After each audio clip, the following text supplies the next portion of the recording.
The city received its first payment of $25,000 from the Host Marijuana Growers Agreement.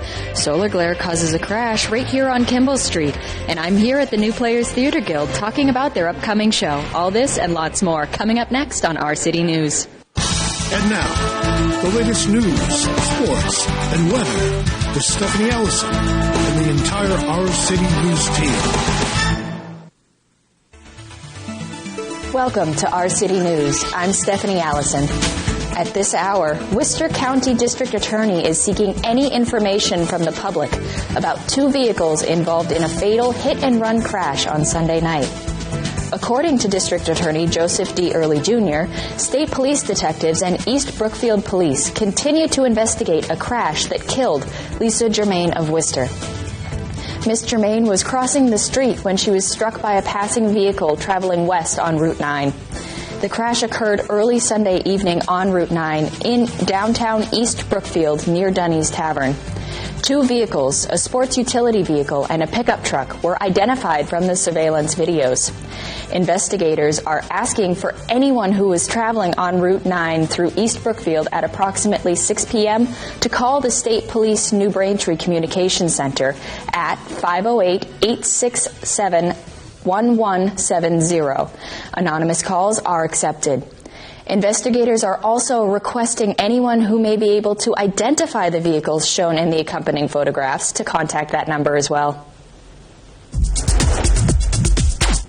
The first of the city's marijuana host agreements is already paying off. Money will soon be headed to bridge repairs in the city of Fitchburg. Glenn Fossa caught up with the mayor to get the story. And in this week's Our City News, bridges are still at the forefront of information and improvement in the city of Fitchburg and other places throughout the state and really throughout the nation. Bridges have been in disrepair for a long time due to just plain getting old and falling apart. But something new has happened in Fitchburg, something exciting with me. Our Honorable Mayor, Stephen DiNatale, good to see you this morning, Mr. Mayor. Tell us a little bit about the improvements we're going to see in the not-so-distant future. Well, first, I want to thank FATV for giving me this opportunity to kind of communicate to the people of Fitchburg some of the things that we're doing. And this is not just positive, it's exciting news that the Oak Hill Road Bridge, and you may or may not know, off of River Street, where the 50/50 diner is, that building, that bridge has fallen into disrepair. It's because it's, the years have taken its toll. And we're fortunate in the work that the city solicitor has done, along with my chief of staff, with the medical marijuana facilities and the host agreements that we've negotiated with them. This is the first payment that's come in. It's $25,000 from one of our medical marijuana facilities that we're going to devote to the repair of the Oak Hill Road Bridge. It's an $85,000 project. So this is going to help with getting to that, getting to the point where we can fix it. And people, the viewing public knows, or if they don't, let me elaborate that we are indeed the city on the river. And because of that, we've got probably more bridges in the city of Fitchburg than most cities our size. So that infrastructure component, always an issue, the condition of the roads. Bridges are equally as challenging, if you will. And this is going to move us in the direction of getting that bridge repaired. And, oh, by the way, that's a critical bridge for that section of the city of Fitchburg for first responders, police, and fire. So with that bridge not being available, it impacts on our ability to provide a service to the city to the people of the city of Fitchburg. So this is good news. In other Our City News segments, we've covered the legislation about marijuana being, released into the recreational and prescriptive use. And City of Fitchburg has wasted no time using this funding stream. We're very fortunate to have old mill buildings that have been vacant for quite some time. And each one of these businesses that have come in have taken those spaces over and repurposed them to what we have today. So They're back on the tax rolls and providing, as I've said, some very lucrative host agreements that we're going to, with the approval of the council, we're going to work in the best interest of the people of Fitchburg. So we're pretty happy about that. Reporting right now from the mayor's office right here in the city of Fitchburg. Our City News continues. Good news for the city's high school. Fitchburg High School coaches have been chosen for the Sportsmanship Award winner, District E, by the Central Mass Athletic Directors Association. Glenn Fossa caught up with FHS's athletic director, Ray Cosenza, and has the story. And in the sports front, or Our City News, the State Athletic Directors Association, of course, giving an award to Fitchburg High School coaches and staff to do with all of the sportsmanship that went on in the previous season. Of course, going into this football season, great season ahead. Coach Ray Cosenza with me. Ray, great to see you today. Thanks for taking some time. Tell us just a little bit about this award and how much it means.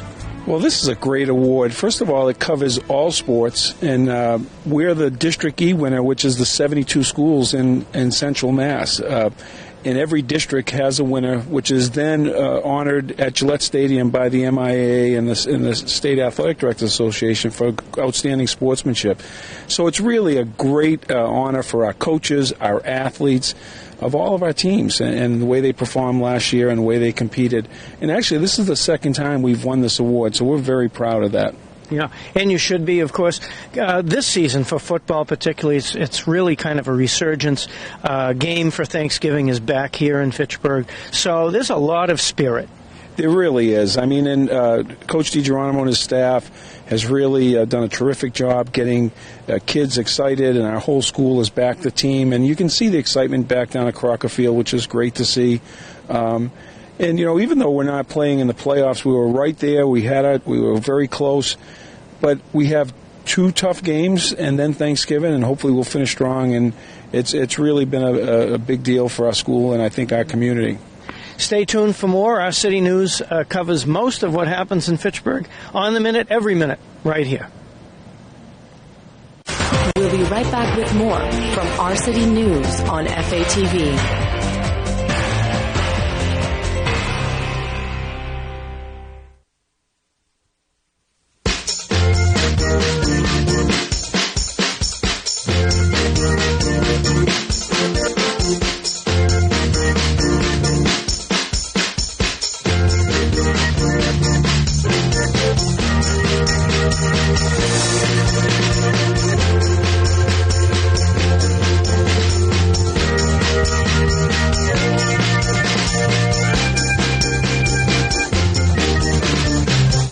Cars tangled right outside the studio here on Kimball Street. Glenn Fossa was on the scene and has the report. We all look forward to sunny days, and with the winter solstice upon us, we cherish each and every one of those here in the Northeast. But this turn right here between Kimball and Rollstone Street, solar glare to blame for one single-car crash at about 8:14 on Tuesday morning involving 68-year-old Neil Destramone of Fitchburg. He complained of head and neck injuries when he crashed his Toyota Camry right here in a single-car accident that deployed 2 airbags. He was transported to Leominster Health Alliance Hospital for his injuries and seen by those professionals. Police, fire, and EMS all responded to this crash right here, reminding all drivers that watch Our City News to be sure that they have a pair of sunglasses, using their sun visors, and being aware of the winter solstice that gives us a little bit of a challenge in our morning commute. Glenn Fossa, Our City News. As winter inches closer, be sure to use a little extra caution during the morning commute. Slowing down can make all the difference. The Sentinel and Enterprise is reporting about 20 diners were forced to evacuate the West End Diner when a fire broke out inside the rear wall on Thursday morning. Firefighters were called to the diner at 10:10 a.m., said the deputy fire chief. A server at the diner said she alerted the kitchen staff after smelling something like burning plastic. The flames appeared to ignite inside the wall and spread to the second floor. The diner's kitchen is on the other side of the wall that caught fire.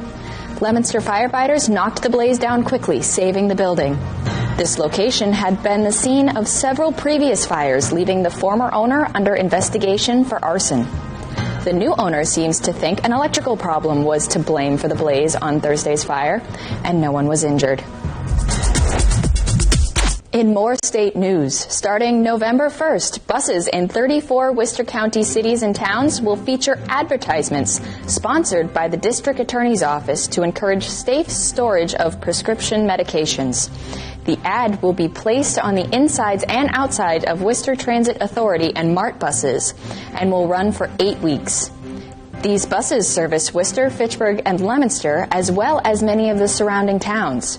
The ad aims to encourage people to properly secure their prescription medications as a way to prevent the spread of opioid addiction. This project is being funded through Hall Rogers Bureau of Justice Assistance Federation grant for opioid addiction prevention, awarded to the Worcester County's District Attorney's Office in September of 2015. You're watching Our City News on FATV.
Fitchburg police are collecting winter clothing. I talked to Officer Jeff Hurley about what you can do to help out as the winter season draws near. It's wintertime in New England, and imagine braving this weather without the proper winter jacket. Well, thanks to the Fitchburg Police Department, they're doing a coat drive. And I am here with Officer Hurley. And can you tell us a little bit about this coat drive you guys are doing? We set up 5 bins throughout the city so people can donate, not just coats, but socks, anything for winter weather for the community that just can't afford it or doesn't have coats to keep warm in the winter. And where are these clothes going? They're going to be going to community health services, it's, action services. They're going to be picking up all the clothes and dispersing it through for people in the community that need it. And is there a specific reason Fitchburg Police decided to take on this role? Just because we're in the community engagement unit, just to help people within the community. That's kind of our role at the police department. So we jumped on it when we had a chance. And does this mean anything specifically for you personally? Yeah, I mean, a lot of the people I've dealt with in patrol over the years, there's people out there that just can't afford a coat and don't have warm clothing. So if I can do something to keep them warm, and a lot of the donations are probably old coats that people aren't even using, they're sitting in the closet. So rather go to some good use. And is there any other information you'd like to give us about the coat drive? No, just you're going to give the drop-off spots. Other than that, hopefully people donate. Awesome. Well, we can't wait to see how everything works out. Thank you so much for your time. Thank you. Stay tuned for more from our City News. Drop-off locations for winter clothing are in the police station lobby, at Market Basket, CVS's Park Hill location, and Bob's stores. The drive runs through the 1st through the 15th. In entertainment news, lots of theater happenings here in Fitchburg. I stopped by the New Players Theater Guild to find out more about their latest production. And we're here at the New Players Theater Guild right here in Fitchburg. And I have with me Jody, Jane, and Taylor. And these are wonderful actresses that are going to be playing in this Wizard of Oz that they're putting on. Now, can you tell me a little bit about the New Players Theater Guild? Well, we've New Players Theater Guild, especially in this building, we've been here since 2012, but we go way back to 1976 as a group. That's incredible. Yes, it is. We've had a long run. And what is the New Players Theater Guild? How are you interacted in the community? Well, we've, besides being here in Fitchburg, we also do a lot of work around Leominster, Fitchburg, Ashby. We have parts of the members come together as a group, for a choral group, and we will do Starburst, for instance, in Leominster we've done, and in Ashby they have constant fundraising things going on up there, so we go up there and sing. That's awesome. Yeah. And now, you're one of the actresses in the show, correct? Right. So what do you play? I am playing Elmira Gulch and the Wicked Witch. That sounds like a lot of fun. And how are you digging into this character? It's been my favorite movie for over 40 years, so it's really easy. I've also seen Wicked 7 times, so I'm really excited to play my favorite all-time movie character. That's incredible. And now on the other end of the spectrum, I have your nemesis on this side, and you play the Good Witch, correct? Correct, and Auntie M. So you're a busy lady. Oh yeah, nevertheless. Yeah. So how are you digging into these characters? You've got a couple that you're working on? Yeah, so it's really interesting. Glinda and Auntie M kind of share a lot of the same qualities, but then also have a lot of different qualities. Our director, John Sommers, has done a really, really great job at helping me kind of dive into what all of that means and kind of unpack the complicated role that not many people would guess that it would be as complicated as it is. So no, Wizard of Oz is an immensely complicated and in detail show. Yes, definitely. Now, if this has sparked anybody's interest out there, when can they see the show and how can they get tickets? Well, you can go to the website, nptg.org, and you will find all the information you need there. But the show opens on it's 10, 11, and 12.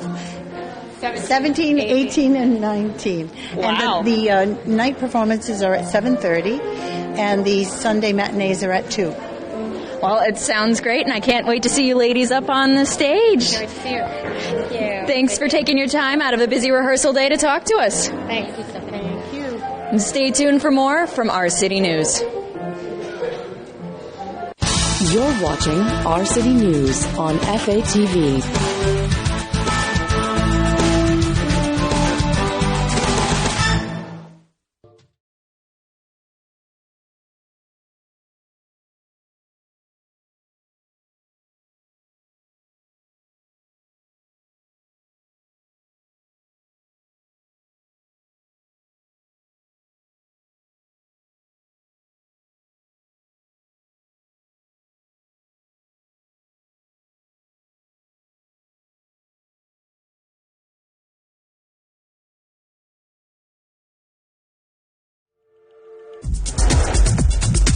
It's that time of year again right here at Fitchburg Access Television with me, Paul Dobbin, WS Beauty Supply, and long-standing member in this community, Salvation Army, Breakfast for the Bands, Rotary Club, Paul. It's all over the place. But we're talking about Breakfast for the Bands, something very special again at Leominster High this year. A little history of Breakfast for the Bands. Well, this is our 23rd year, and we've been doing this the Sunday before Thanksgiving for all that time. The unique thing about this breakfast is both high school bands take turns playing throughout the morning. So it's not a quiet breakfast, but it's a lot of fun. And you have music and, of course, food under $8, free. That's correct. Tickets are only $8. You can buy them from Rotarians. You can buy them from band members. You can buy them at the door. November 19th at Leominster High School, Breakfast for the Bands. You can't miss it. You always want to be part of this great event. Sounds like a good idea to me. We'll see you there. Leominster High School, November 19th, 8 to 11:30 a.m. Breakfast for the Bands. It is the moment everyone's been waiting for, the release of the City Hall restoration project and the feasibility study completed now and available on the city's website. The top option, according to the committee of city employees, elected officials, and private individuals, was about $21.6 million to $23.8 million. The campus-style City Hall renovation preserves many of the building's features. The options are the least expensive of the 5 outlined in the study. The architectural firm, Lamoureux, Pagano & Associates, plan calls for a high degree of historic restoration to the exterior of the building, which was vacated in 2012 after a beam cracked in the roof of the structure there. We'll be right back with more from Our City News on FATV.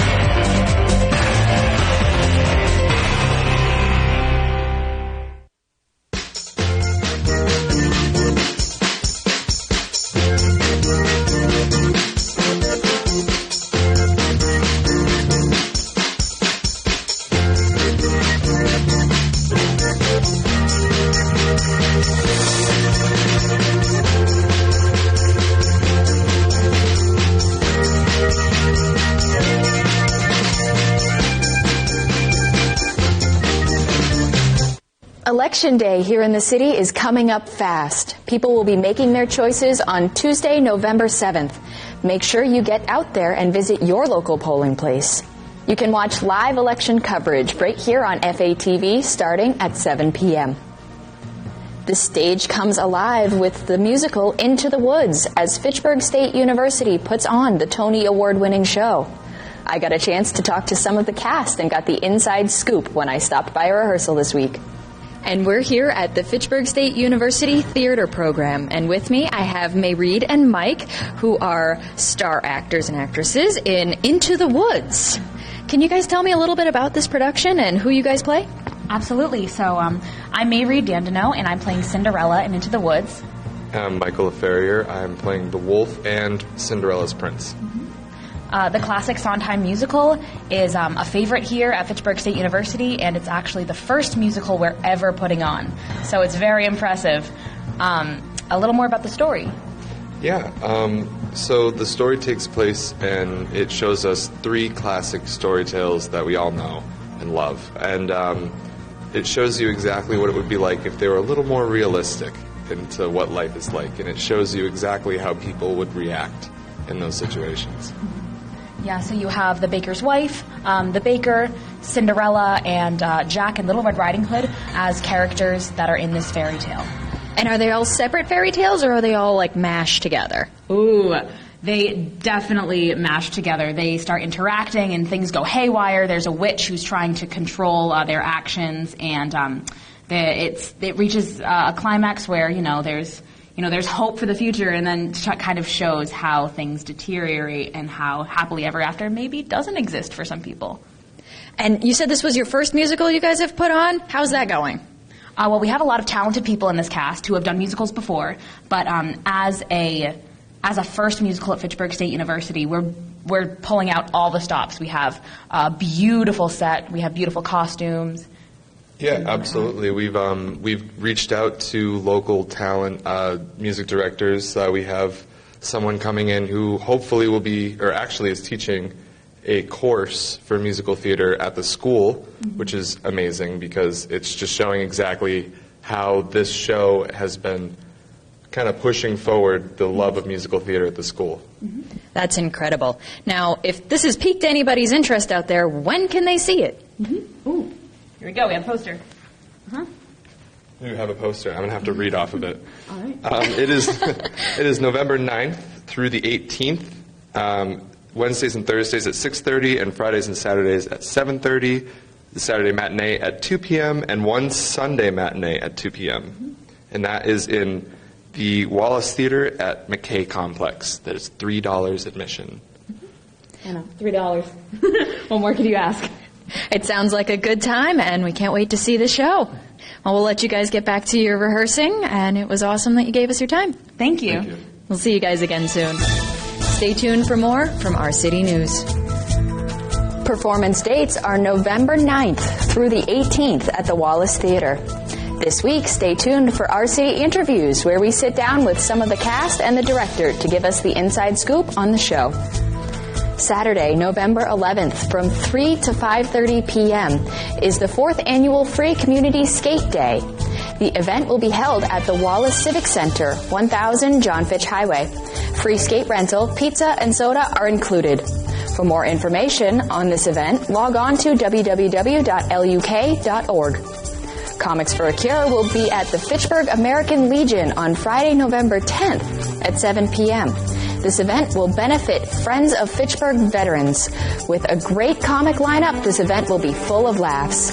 Call 978-829-1797 for tickets and more information.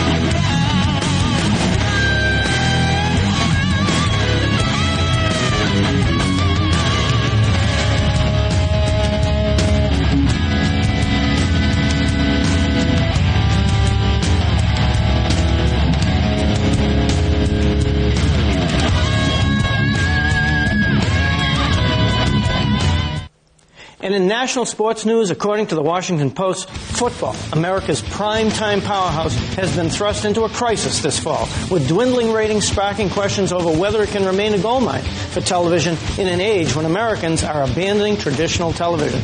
Network executives have long used the National Football League's live games as a last line of defense against the rapid growth of cord-cutting and on-demand viewing, upending the industry. But now the NFL is seeing its ratings tumble in a way that the Olympic award shows did and in other live events, falling more than 10% for the first 5 weeks of the season.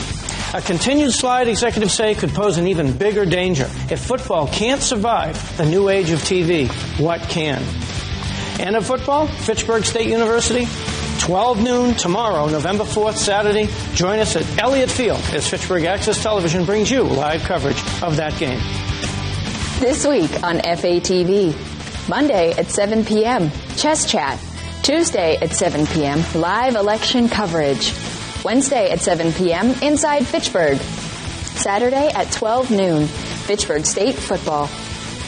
This episode of Our City News is brought to you by KCMC Management, our local Dunkin' Donuts. If you have a story you'd like us to cover, email us at ourcitynewsfitchburg@gmail.com. I'm Stephanie Allison, and from all of us here at FATV and Our City News, stay classy, Fitchburg.